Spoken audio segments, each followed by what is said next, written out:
Greetings, dear friends. I'm Vitaly Portnikov. The first day of the major war between Israel and Iran has demonstrated an unprecedented level of escalation for the Middle East. Although it would seem the region is already accustomed to larger scale wars and clashes. However, what we witnessed in the first 24 hours of the Israeli-Iranian conflict clearly indicates rather serious prospects for its development and shows that both countries, Iran and Israel, had been preparing in advance for such a serious turn of events. As of today, it can be said that the situation currently unfolding in the conflict is unlikely to de-escalate in the coming hours or days. Much will depend on the nature of Israel's strikes on Iran after Iran itself managed to deliver significant blows with ballistic missiles to Tel Aviv and other areas of the Jewish state. It is obvious that the level of ferocity is quite high. Israel is prepared to do everything possible to deprive Iran of the ability to continue developing nuclear weapons. Meanwhile, in Tehran, they are convinced that access to the development of nuclear weapons is precisely what guarantees the Islamic Republic's security and, most importantly, the preservation of the regime that was established in Iran after the victory of the Islamic Revolution.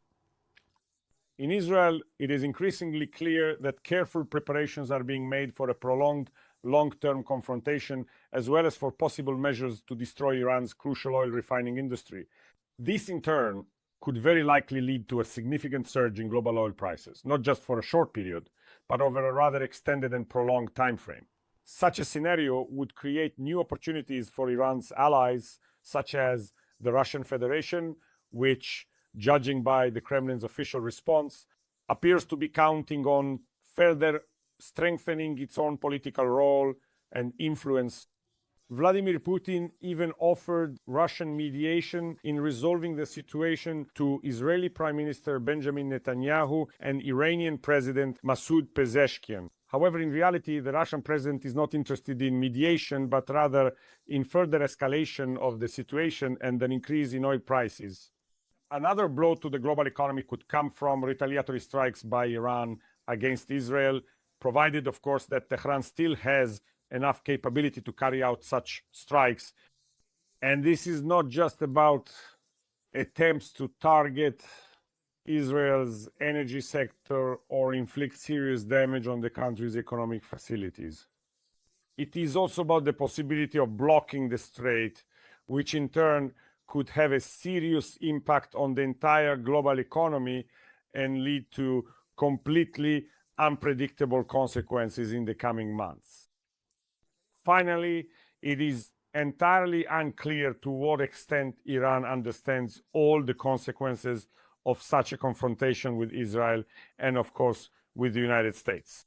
Since President Donald Trump is clearly now ready to continue the confrontation and is counting on Israeli strikes against Iran to force the Iranian leadership to accept the proposals that were put forward during negotiations with Iran's Foreign Minister Abbas Araghchi by the special representative of the American President Steve Witkoff. The only problem is that the Iranians had no intention of agreeing to such proposals. Instead, they were simply stalling for time in order to create additional opportunities for enriching Iran and, as a result, to eventually develop nuclear weapons. At present, it is far from clear that Tehran is actually close to developing weapons after Israel's strikes on Iran's nuclear reactors. Nevertheless, the following question arises: if the Ayatollah's regime survives, can we really say that the Israeli attack has definitively destroyed Iran's nuclear program? Or is it merely a postponement of the creation of an atomic bonbon that, should the Israeli-Iranian war end with some kind of interim agreement, will only be accelerated so that in the future Iran can negotiate with Washington from a position of strength? After all, the Iranian leadership has the example of North Korea. Donald Trump held negotiations with the country's leader, Kim Jong-un, regarding nuclear disarmament, achieved no results, and now refers to North Korea as a great nuclear nation.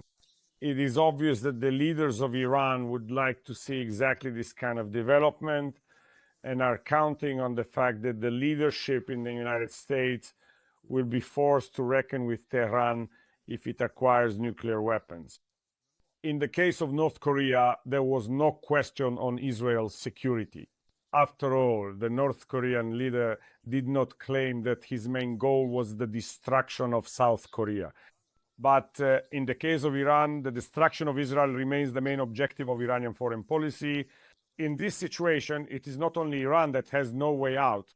There is no real way out for either Israel or the United States. Therefore, from the standpoint of actually reaching mutual understanding between the opposing sides, the situation currently appears completely unrealistic. It can be said that both the Iranian leadership and the Israeli leadership will try to achieve their maximum objectives in this difficult conflict. And that means the destruction of neighboring states, as we understand.